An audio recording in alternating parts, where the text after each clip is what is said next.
Hey guys, it's Car Guy 11. My 2022 Ford Mustang Mach-E is already 3 months old, and I'm enjoying it way more than I thought I would.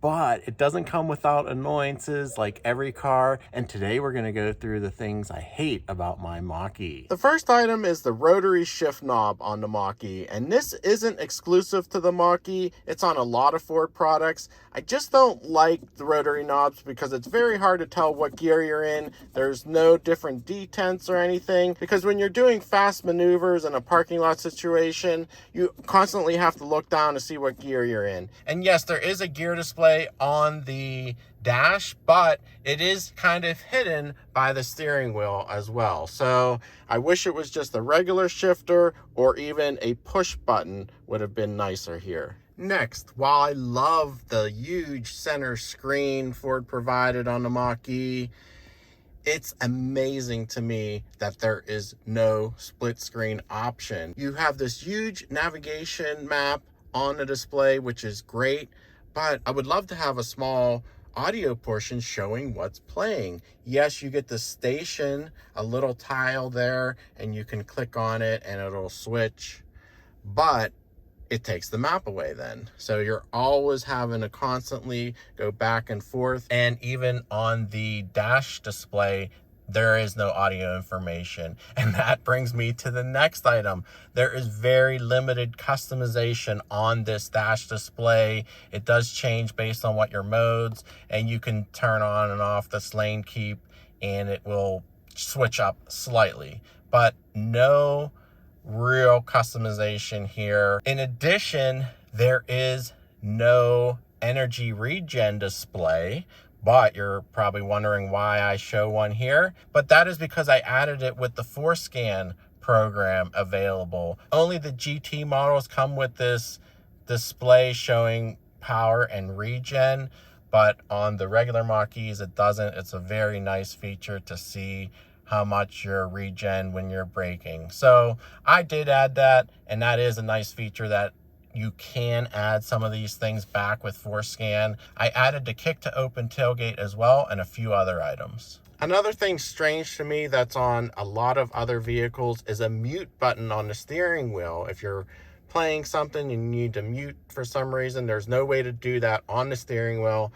What you have to do is hit the power button on the center screen, which isn't too big a deal, but it would be nice to have it on the steering wheel. And another big disappointment is Ford does not give you how fast the vehicle is charging when you're plugged in. Even at a fast charger, you want to see how fast it's going. You have to look at the charger itself. It doesn't show on the big screen, doesn't show on the center screen, doesn't show on the Ford app, which I don't know any other electric vehicle that doesn't show that.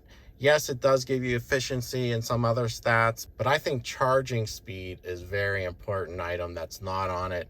Hopefully the charger you're at will display that, but a lot of these destination chargers don't show that kind of information. Another more minor annoyance is regarding the seats, and including the memory function. You cannot change your memory while the car is moving. And I know you're saying that's a safety feature, but on my other vehicles, while you're moving, all you have to do is press and hold that button and it will move. I can understand you don't want to just press it and it move automatically, but that's how they get around it. And not with Fords, apparently. You have to be in park and stopped. Also, with the seat adjustments, it does not have a front tilt like most other premium vehicles. When you push the front of the lever, it only raises and lowers the back of the seat, and it just makes it a lot more comfortable when you have a front tilt. And the seats itself, I don't feel like they're the most comfortable, again, compared to more premium seats that have multiple adjustments. Now, as we start to step outside the vehicle, you can see how large the battery pack is. While this is supposed to be an SUV with a lot of ground clearance, the ground clearance is very small, about 5 inches on this vehicle. So I'm coming out of a Jeep Cherokee Trailhawk that had a ton of ground clearance. You actually have to be very careful opening doors when you're parked near a sidewalk in order not to scratch anything. But it is it's kind of deceiving because you are sitting up high, but yet the battery's below you and you don't have as much clearance as you think you do. And speaking of its SUV claims, there are no factory options for a tow hitch. I had to get this aftermarket from Eco Hitch. I did make a video on it, but you cannot order a Mach-E with a tow hitch in the US. Another one in the back here is the tailgate does not have a lock and close button.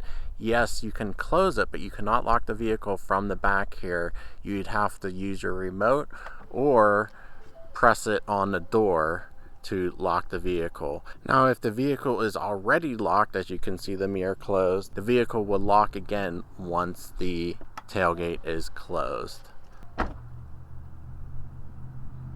Now, this next one is probably the most annoying feature in my opinion.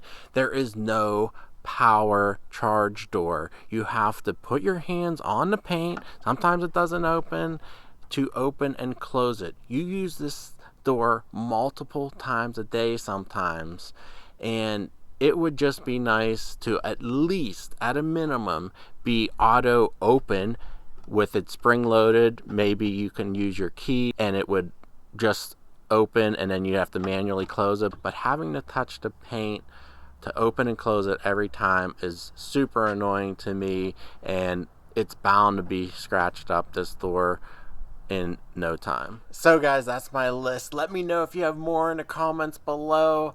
You know, one bonus one, I would kind of like a head-up display on this car, but not a huge deal. At least it does give you a dash display. So anyway guys, appreciate you watching. Give it a thumbs up, share it with your friends, check out more Mach-E videos on the playlist, and I'll see you in the next video.